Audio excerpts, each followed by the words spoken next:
क्या फ़ायदा ऐसी ज़िंदगी का जिसमें अपनी कोई इज्जत ही ना हो। आज ये सोच सोच कर सगुना रोए जा रही थी। सगुना जिसकी शादी अमित से हुई थी, जो कि बड़े घराने का लड़का था, परिवार पैसे वाला था और सगुना मध्यवर्गीय परिवार से थी। ससुर की सरकारी नौकरी थी, घर में सास देवर नंद थे। सगुना के पिता ने एक विवाह पत्रिका में उसका नाम दर्ज करवाया हुआ था, जिसे देखकर अमित के पिता ने उनसे मिलने की इच्छा जताई थी।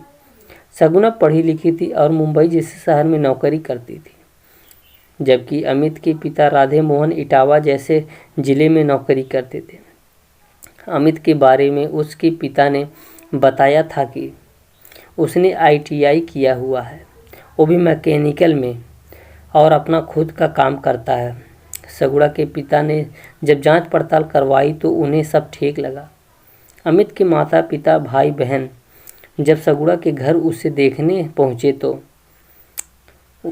उन्होंने सगुना को पसंद कर लिया, पर सगुना ने कहा कि वो शादी के बाद भी काम करेगी क्योंकि उसका काम ऑनलाइन हो सकता था। तो किसी ने ये भी एतराज़ नहीं किया। सगुना की शादी हो गई और वो इटावा जैसे छोटे कस्बे में आ गई। हालांकि सगुना की मां ने कहा भी था कि मुंबई जैसे बड़े शहर में रहने वाली सगुना इटावा में कैसे रह पाएगी, परंतु सगुना के पिता ने बात को वहीं दबा दिया। सगुना के ससुराल में थोड़े दिन तो सब सही रहा, पर जब सगुना ने देखा कि अमित कभी भी तो पूरा दिन घर में ही रहता है और कभी 1-2 घंटे बाहर जाकर फिर घर में वापस आ जाता है। महीना बीतने पर सगुना ने अपने खर्चे के लिए अमित से पैसे मांगे तो उसने कहा कि मम्मी इसे ले लो। जब सगुना ने सास से पैसे मांगे तो सास ने 2 टूक मना कर दिया कि तुम्हारी पति की कोई आय नहीं है और अभी तुम्हारे ससुर की तनख्वाह नहीं मिली है। ये सुनकर सगुना ने कहा कि ये बात उससे पहले क्यों नहीं बताई गई। तो सास ने कहा कि इतनी दूर से शादी इसलिए तो करके लाए हैं, हालांकि लड़की वाले ज़्यादा जांच पड़ताल ना कर पाए, वरना क्या यहाँ लड़कियों की कमी थी। ये सुनकर सगुना को बहुत बड़ा धक्का लगा। सगुना ने अपना ऑनलाइन काम करना शुरू किया। तब उसकी सास और ननद को खलबली मचने लगी, जबकि सगुना घर का पूरा काम निपटा कर ही अपना काम करने बैठती थी।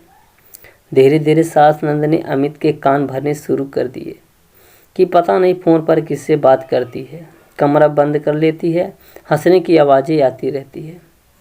अमित और सगुना के बीच अनबन शुरू हो गई। सगुना ने अपने मायके में बताना उचित नहीं समझा। एक दिन ऐसे ही सगुना दरवाज़ा बंद करके अपने किसी क्लाइंट से बात कर रही थी।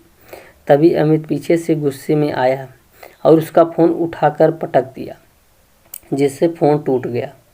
अब सगुना का काम भी बंद हो गया। सगुना के घर से अगर फ़ोन आता तो अमित के फ़ोन पर या घर के लैंडलाइन पर आता। सास या नंद कोई ना कोई उसकी बात सुनने के लिए वहीं खड़ी रहती, जिससे वे अपने घर वाले को कुछ बता नहीं। पति सगुना की स्थिति बद से बदतर होती जा रही थी। उसके खाने पहनने का जिम्मा भी सास और नंद ले रखा था। वो अपनी मर्जी से कुछ बना नहीं सकती थी।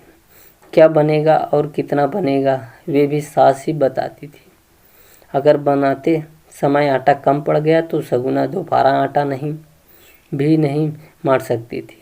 एक रात सगुना अपने घर से भागकर पुलिस थाने चली गई और अपनी स्थिति से अवगत करवाया। वहाँ थाना इंतजार ने उसके पिता से बात करवाई। सगुना की शिकायत पर पुलिस वाले उसके घर भी गए, पर घर वाले ने माफ़ीनामा भी लिख के दिया। पर सगुना अब अपने ससुराल में किसी भी कीमत पर नहीं रहना चाहती थी। मायके आकर सगुना ने एक कंपनी ज्वाइन कर ली और साथ ही एक NGO भी ज्वाइन कर लिया, जहां वो अपनी सैलरी का कुछ हिस्सा देकर अपने जैसे महिलाओं की मदद करने लगी। उसने उनके लिए सिलाई मशीन की व्यवस्था करवाई।